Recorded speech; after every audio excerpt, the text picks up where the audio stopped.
Hey guys, welcome back to Draw with Sandee. Today we'll be drawing this cute little honeybee bear.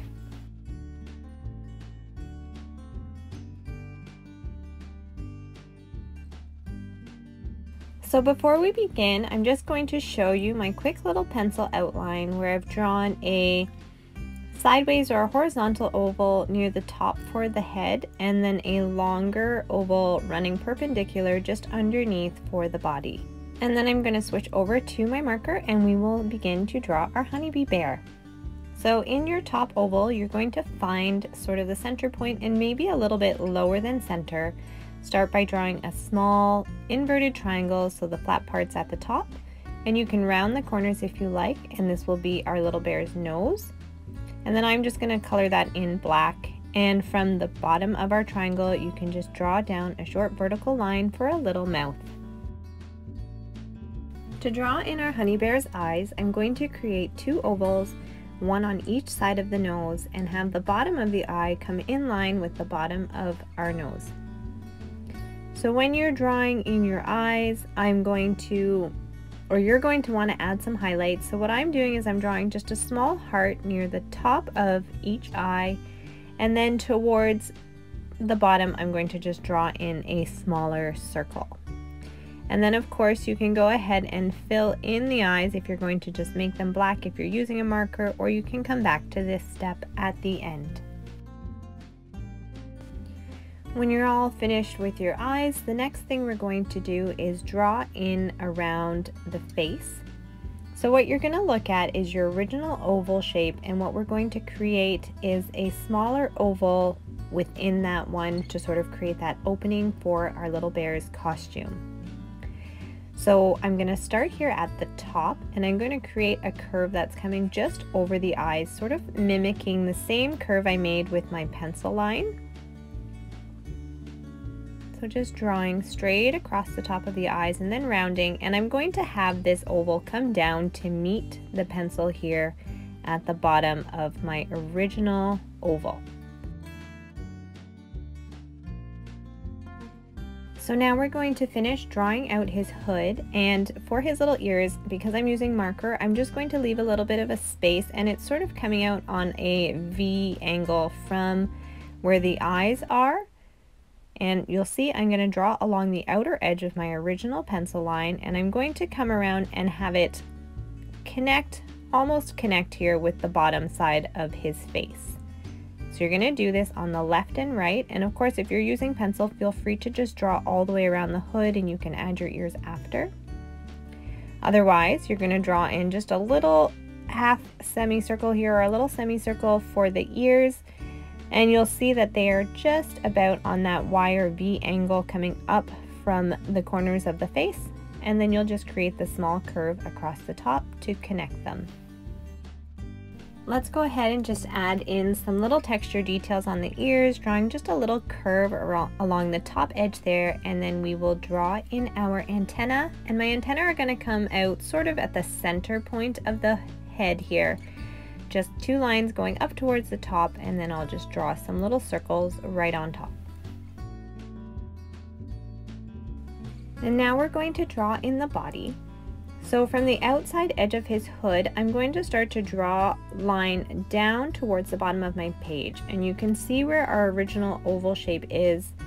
This line for the body I'm going to draw just along the inside edge. If your oval is really big, you'll want to come maybe just a little bit on the inside edge. So you don't want the body to necessarily be extending past the widest part of his hood. And you'll do the same thing on the left and right.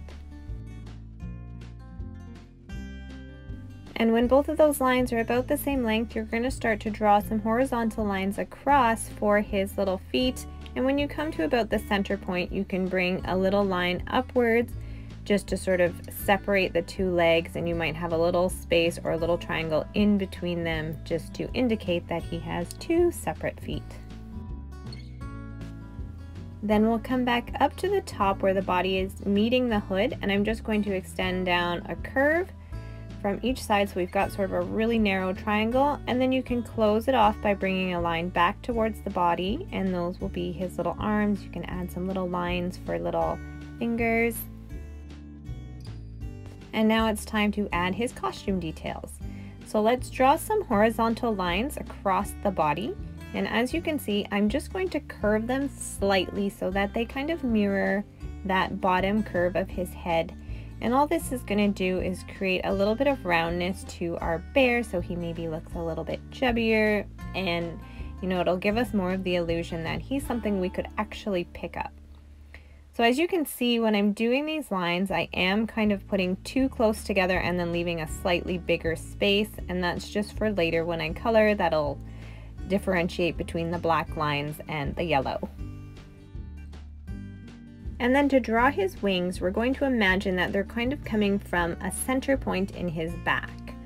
So you can imagine your center point and then visualize a line, and your wing will probably start a little bit outside the edge of his face there, or his hood. Curve it down like you're making an upside down J, and then bring it all the way back to touch the arm. And you'll do the same thing on the other side, again making sort of that upside down J hook and then curving it back down. Okay, and then to finish off our illustration, I'm just going to draw a little ground line and a honey pot for our little bear here. So for my ground line, I'm just going to draw it a little bit higher than the bottom of his feet so that it looks like he's just a little bit in front of the horizon and he looks like he's actually standing on the ground. So you'll just bring that from left to right, keeping in mind that if there is a larger space in between his two legs, you want to make sure that you continue the ground line there as well. For your honey pot, I'm going to draw mine on the right. I'm going to start by creating a really shallow C shape that touches our ground line, and then a second one facing it on the other side. Then to give it some texture and shaping, I'm going to start from the bottom and I'm going to draw some horizontal lines. Again, I'm going to slightly curve them upwards to make the jar look rounded. And then as you get up to the top of your jar, you're going to do one final curve to close it off. And this time we're going to extend the horizontal line just a little bit past the outside edges, or those original C shapes that you made. Then to complete it, you're going to draw an opposite curve so you have something like a really squashed, stretched out oval across the top of your jar, and you can color it in black. And for our very final touches, I'm going to draw in a little honey stick. So to make my honey stick, I'm just going to draw a straight little line that's coming out sort of on an angle here. And then at the top, we'll just draw another little oval, and you can just draw in some little horizontal lines across that oval shape. And then we'll have some little splashes of honey coming out of our jar, so you can just make some little teardrops, maybe one facing up and one facing down. Okay, and one more detail, because we need flowers to get honey, so we'll draw a little flower here on the left so you can create a curvy stem and some leaves, and then any kind of flower you like. I'm just going to draw a little daisy flower, so just draw a little circle floating just above the top of my stem, and then I'll draw in my little semicircle petals all the way around the center. And that is our cute little honeybee bear. So thank you guys so much for drawing with me today. I hope you enjoyed this tutorial, and if you did, please give it a thumbs up and don't forget to subscribe to the channel. And until next time, for another Draw with Sandee here at Little Artistic Sandee, keep making art and keep smiling.